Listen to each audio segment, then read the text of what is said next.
Hello दोस्तों, good evening, नमस्कार। आप सभी का एक बार जो है फिर से बहुत बहुत स्वागत है आप सभी के अपने यूट्यूब चैनल परीक्षा की शिक्षा में। उम्मीद करते हो कि आप सभी अच्छे होंगे, आपकी जो तैयारी है बढ़िया तरीके से चल रही थी। जो बच्चा क्लास में फर्स्ट टाइम है, पहली बार नए हो, सबको बताया हमारे चैनल पर आपकी बीएड एंट्रेंस 2025 की आपकी तैयारी चाहते हो रेगुलर बेसिस पे करवाई जाए, तो जिसे भी तैयारी पूरी करनी है, कंप्लीट करनी है, चैनल को सब्सक्राइब करके हमारे साथ जुड़ जाएंगे। उसके बाद जो बेल आइकन देगा उसको भी आप लोग क्या है ऑन कर लेंगे, ठीक है। बाकी क्लास का समय देख लिया, इंपॉर्टेंट है। जीके जीएस की क्लास सुबह 10 बजे, रीजनिंग की जो क्लास है दोपहर को 1 बजे आपको देखने को मिलती है, और हिंदी की जो क्लासेस शाम को 7 बजे हमारे चैनल पर देखने को मिलती है। क्लासेस का शेड्यूल आपको इसी टाइम पर क्लासेस से जुड़ना, अपनी तैयारी को जो है पूरा और कंप्लीट करना है। बाकी अगर आपका कोई डाउट है, कोई क्वेश्चन, कोई क्वेरी, तो आप हमें नीचे कमेंट करके पूछ सकते हैं। नीचे डिस्क्रिप्शन आप को इंस्टाग्राम टेलीग्राम का लिंक मिल जाएगा, तो आप लोग हमें इंस्टाग्राम पर फॉलो कर लीजिए और टेलीग्राम चैनल से जाकर जुड़ जाएंगे। टेलीग्राम चैनल पर आपको क्या है डेली बेसिस क्लास का जो अपडेट है आपको देता है। बाकी जो अपडेट होगा वो भी आपको यहाँ पे बताता है। आप लोग यहाँ से जुड़े तो आपको कोई भी अपडेट जो है क्लास के रिगार्डिंग क्या होगा साथी हो मिस नहीं होने वाला है, ठीक है। तो चलें क्लास स्टार्ट करने से पहले जिसने अभी तक देखिए क्लास को लाइक नहीं किया, क्लास को एक लाइक कर दें, क्लास को अपने दोस्तों के साथ शेयर कर दें। जिसने चैनल को अभी तक सब्सक्राइब नहीं किया, चैनल को जो है सब्सक्राइब कर लेंगे। मैंने अपना व्हाट्सअप नंबर आपको दिया है, ये यहाँ पे जो है आप लोग हमें मैसेज कर लीजिए, आपको ग्रुप से जोड़ दिया जाएगा, ठीक है। चलिए क्लास स्टार्ट करें। पहला क्वेश्चन आपके सामने दिया है, 76 नंबर से आपकी क्लास स्टार्ट हो रही है। पहले क्वेश्चन का आंसर देंगे सही उत्तर का। छंद प्रभाकर किसकी रचना है, बताइए। छंद प्रभाकर किसकी रचना है, इसका राइट आंसर क्या हो जाएगा। तो छंद प्रभाकर की अगर बात की जाएगी तो छंद प्रभाकर जो है आपकी मोतीराम जी की रचना है। तो जो आपका डी वाला ऑप्शन दिया गया साथियों आपका राइट आंसर हो जाएगा, ठीक है। क्लियर है, छंद प्रभाकर जो है आपकी मोतीराम की रचना है। क्लियर है, चलिए क्लियर। तो अगले क्वेश्चन की तरफ बढ़ेंगे। आपका कौन सा है, 76 हो गया, 77 77 नंबर है। निम्न में कौन चंद्रमा का प्रवाची नहीं है, बताइए। कौन जो है चंद्रमा का प्रवाची नहीं है, यहाँ पे 77 नंबर है। चंद्रमा का प्रवाची जो दिया गया यहाँ पे नहीं हमसे पूछा है ना, तो तुरंग, ठीक है। हिमांशु, राकापति, मृगांक, ये सभी जो है आपके चंद्रमा के प्रवाची है, लेकिन तुरंग जो है आपका चंद्रमा का प्रवाची नहीं है, ठीक है। क्लियर है, चलिए अगले क्वेश्चन की तरफ बढ़ेंगे। 78 नंबर आपके सामने क्वेश्चन है, पूछा है आपका निम्न में से किस शब्द की वर्तनी आपकी शुद्ध है। आध्यात्मिक की वर्तनी कौन सी यहाँ पे जो दी गई है शुद्ध है साथियों।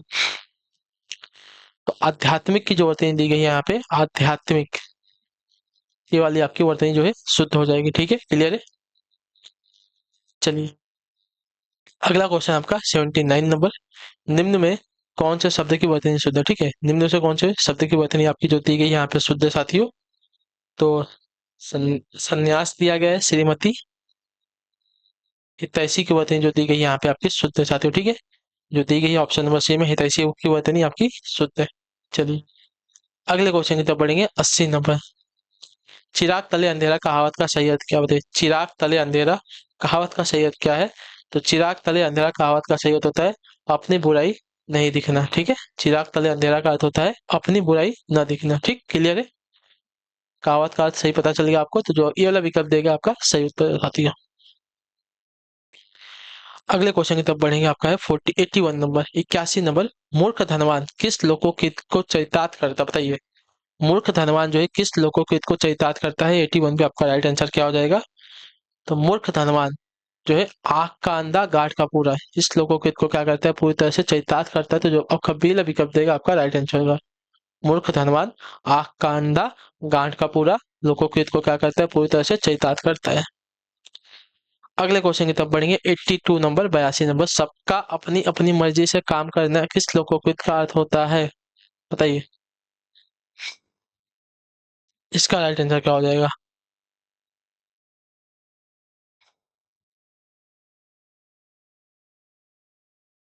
सबका अपनी अपनी मर्जी से काम करना किस लोकोक्ति का अर्थ है।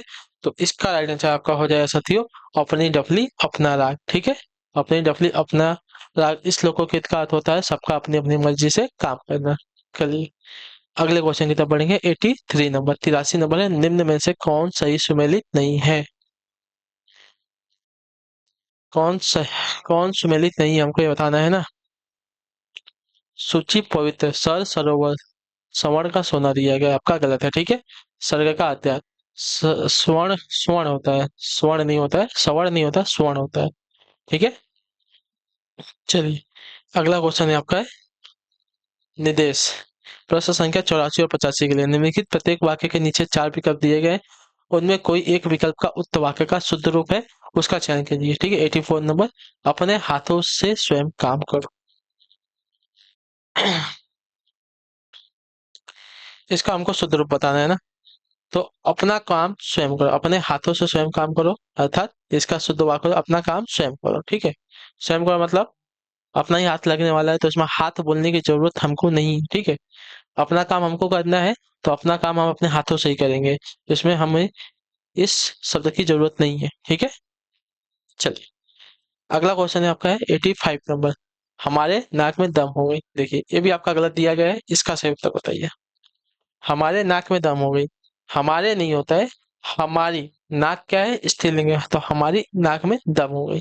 ठीक है, हमारी नाक में दम हो गई है, ये वाला वाक्य जो दिया गया है शुद्ध हो जाएगा। ठीक, अगला है 86 86 नंबर, दो टुक कहना किस मुहावरे का अर्थ बताइए। दो टुक कहना किस मुहावरे का अर्थ है, 86 पर राइट आंसर क्या हो जाएगा। तो देखिए दो टुक कहना आपका जो दिया गया है, आपका दो टुक कहना अस्पष्ट कहना हो जाएगा। ठीक है, अस्पष्ट करना हो जाएगा मुहावरे का अर्थ, तो जो आपका ये वाला विकल्प देगा आपका राइट आंसर हो जाएगा। ठीक है, क्लियर सभी को।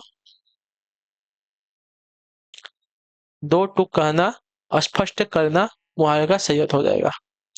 अगले क्वेश्चन की तरफ बढ़ेंगे 87 नंबर, 87 नंबर, निम्नलिखित में कौन सा शब्द आपका शुद्ध है। ठीक है, परिमाण, परिमाण की वतनी कौन सी यहाँ पे शुद्ध दी गई है, हमको यह बताना है। ठीक है, तो परिमाण की जो वतनी दी गई है यहाँ पे आपकी शुद्ध हो जाएगी, जो सी वाली दी गई है परिमाण। ठीक है, ये आपकी वतनी जो दी गई है परिमाण की आपकी शुद्ध साथी है। क्लियर सभी को यहाँ तक। क्लियर है, तो फिर अगला क्वेश्चन आपका 88 नंबर, 88 नंबर आपके सामने दिए गए, जिसकी चिंता न की जा सके इसके लिए एक शब्द क्या होगा। जिसकी चिंता न की जा सके इसके लिए एक शब्द क्या होगा, तो जिसकी चिंता न की जा सके इसके लिए एक शब्द आपका क्या होने वाला है, तो उसको अचिंत्य कहा जाता है। ठीक है, जिसकी चिंता न की जा सके इसके लिए एक शब्द का अचिंत्य हो जाएगा, जो ए वाला ऑप्शन दिया गया 88 पे आपका राइट आंसर साथियों। ठीक है, क्लियर है। चलिए अगले क्वेश्चन की तरफ बढ़ेंगे, 89 नंबर है, प्राकृतिक शब्द का विपरीतार्थक शब्द क्या बताइए। प्राकृतिक शब्द का विपरीतार्थक शब्द क्या हो जाएगा, इसका सही उत्तर बताइए। तो प्राकृतिक शब्द का विपरीतार्थक शब्द अगर देखा जाएगा साथियों, तो यहाँ पे जो दिया गया है कृत्रिम होता है। ठीक है, प्राकृतिक शब्द का विपरीतार्थक शब्द आपका कृत्रिम होता है, जो आपका बी वाला विकल्प देगा साथियों आपका राइट आंसर हो जाएगा। ठीक, क्लियर है। चलिए क्लियर है, तो अगला क्वेश्चन भी देखेंगे हम लोग, आगे बढ़ेंगे। क्या है 90 नंबर क्वेश्चन, निम्नलिखित में कौन सा पुल्लिंग शब्द है, मणि, चांदी, झील, मोती, बताइए। तो आपने देखिए आप अगर पढ़ेंगे तो आपको क्लियर हो जाएगा, मणि स्त्रीलिंग, चांदी स्त्रीलिंग, झील स्त्रीलिंग, मोती आपका एक पुल्लिंग शब्द है। ठीक है, तो जो आपका डी वाला विकल्प देगा है आपका राइट आंसर हो जाएगा। ठीक, क्लियर। चलिए अगले क्वेश्चन की तरफ बढ़ेंगे, ये 91 नंबर, घनश्याम में कौन सा समास लगा बताइए। घनश्याम शब्द जो दिया गया इसमें कौन सा समास लगा हुआ है, तो घनश्याम में अगर समास की अगर बात करेंगे साथियों, तो घनश्याम में आपका समास लगा हुआ है कर्मधारय समास, तो जो आपका ये वाला विकल्प देगा साथियों आपका राइट आंसर हो जाएगा। ठीक है, तो घनश्याम में आपका जो लगा है समास कर्मधारय समास लगा हुआ है। क्लियर। चलिए अगले क्वेश्चन की तरफ बढ़ेंगे, आपका है भवन का सही संधि विच्छेद क्या हो जाएगा। भवन, भवन का सही संधि विच्छेद हमसे पूछ रहा है, तो भवन का सही संधि विच्छेद देखिए भो धन अन होता है, भो धन अन, जो आपका ए वाला विकल्प दिया गया है आपका राइट आंसर, भवन का सही संधि विच्छेद भो धन अन से हो जाएगा। क्लियर है सभी को। चलिए 92 तक सभी का क्लियर है। अगला क्वेश्चन है 93 नंबर, 93 नंबर,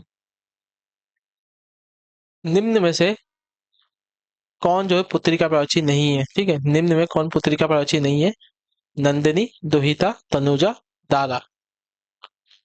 तो नंदिनी, दुहिता, तनुजा को छोड़ के जो दारा है आपका पुत्री का प्रवाची नहीं होता है, तो जो आपका डी वाला विकल्प देगा आपका राइट आंसर हो जाएगा। ठीक है, क्लियर है।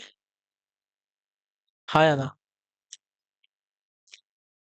तो दारा जो दिया है आपका पुत्री का प्रवाची नहीं है, दारा स्त्री का शायद प्रवाची होगा मेरे ख्याल से।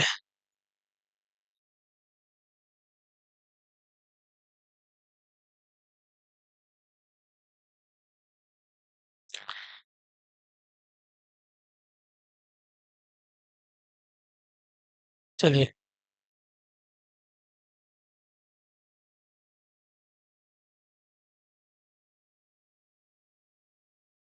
12 जो है देखिए बहू का प्रवाची होता है, ठीक है, गृह लक्ष्मी। 94 नंबर, जब कोई बोली या भाषा व्याकरणिक ढांचे में ढलकर व्यवस्थित रूप ग्रहण कर लेती है तो उसे क्या कहते हैं, बताइए। जब कोई बोली या भाषा व्याकरणिक ढांचे में ढलकर व्यवस्थित रूप ग्रहण कर लेती है तो उसे क्या कहते हैं, तो उसे कहा जाता है परिनिष्ठित भाषा। जो आपका दिया गया है बी वाला विकल्प आपका राइट आंसर। जब कोई बोली या भाषा व्याकरणिक ढांचे में ढलकर व्यवस्थित रूप ग्रहण कर लेती है तो उसको परिनिष्ठित भाषा कहते हैं। तो जो आपका बी वाला विकल्प देगा 94 पे आपका राइट आंसर है, ठीक है। चलिए, अगला क्वेश्चन है 95, 95 नंबर। इनमें से कौन जो है पूर्वी हिंदी की बोली नहीं है, ठीक है। इनमें से कौन जो है पूर्वी हिंदी की बोली नहीं है, अवधी, कन्नौजी, बघेली, छत्तीसगढ़ी। तो इसमें जो आपका दिया गया है साथियों कन्नौजी, बी वाला विकल्प आपका राइट आंसर। कन्नौजी जो है पूर्वी हिंदी की बोली नहीं है साथियों, ठीक है, क्लियर है। अगला क्वेश्चन आपका है 96, 96 नंबर, पता नहीं है राइट आंसर क्या हो जाएगा। मोहन उठकर बाहर जाओ, फूल ले आओ, इस वाक्य में बाहर किस प्रकार का शब्द है, बताइए। मोहन उठकर बाहर जाओ, तो बाहर जो इसमें पूछा है बाहर किस प्रकार का शब्द है आपको, ठीक है। तो यहाँ पे जो बाहर दिया गया है बाहर एक अव्यय शब्द है, ठीक है। जो आपका सी वाला विकल्प देगा आपका राइट आंसर हो जाएगा, क्लियर यहाँ तक। मोहन उठकर बाहर जाओ और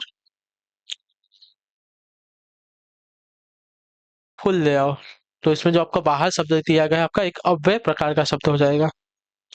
अगला क्वेश्चन है 97 नंबर, 97 नंबर। धरित्री का तद्भव क्या बताइए, धरित्री का तद्भव क्या हो जाएगा 97 नंबर। तो धरित्री का तद्भव अगर देखा जाएगा तो धरित्री का तद्भव आपका यहाँ पे धरती से होता है, जो ये वाला विकल्प दिया गया है आपका राइट आंसर होगा, ठीक है। धरित्री का तद्भव आपका धरती से है, क्लियर है 97 तक। चलिए, धरित्री का तद्भव रूप आपका धरती है।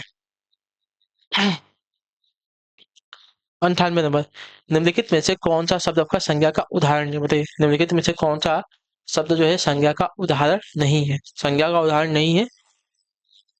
शिक्षक, सोना, अच्छा, किताब। जो संज्ञा का उदाहरण जो अच्छा दिया गया है, अच्छा तो आपका विशेषण हो जाएगा, ठीक है। संज्ञा का प्रकार नहीं होगा, उदाहरण नहीं होगा, तो जो आपका सी विकल्प देगा है 98 में आपका राइट आंसर होगा, ठीक है, क्लियर है। अगला है 99 नंबर। तुलनात्मक विश्लेषण की दृष्टि से कौन सा उत्तम अवस्था में नहीं, बताइए। तुलनात्मक विश्लेषण की दृष्टि से कौन सा उत्तम अवस्था में नहीं है, तो उत्तम अवस्था में जो दिया गया यहाँ पे शीतलतम, डी वाला विकल्प आपका उत्तम अवस्था में नहीं है। तो जो आपका डी वाला ऑप्शन देगा आपका राइट आंसर, ठीक है। तुलनात्मक विश्लेषण की दृष्टि से शीतलतम जो दिया गया उत्तम अवस्था में नहीं है। सुंदरतम, उच्चतम, कोमलतम, ये सभी जो है उच्चम अवस्था में, लेकिन शीतलतम जो दिया आपका उत्तम अवस्था में नहीं है, ठीक है, क्लियर सभी को। चलिए, ऊ का उच्चारण स्थान क्या होता है, आखिरी क्वेश्चन है, उत्तर दीजिएगा। ऊ का उच्चारण स्थान क्या होता है, ऊ, ऊ, बताइए। कंठ, तालु, दंत, ओष्ठ।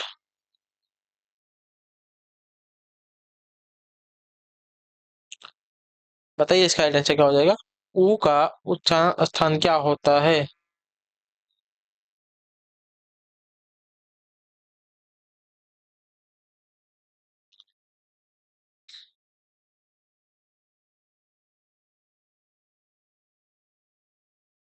जल्दी से उत्तर देंगे। तो ऊ का उच्चारण आपका ओष्ठ होता है, ओष्ठ, जो आपका सी वाला विकल्प देगा साथियों आपका राइट आंसर होगा, ठीक है, क्लियर सभी को।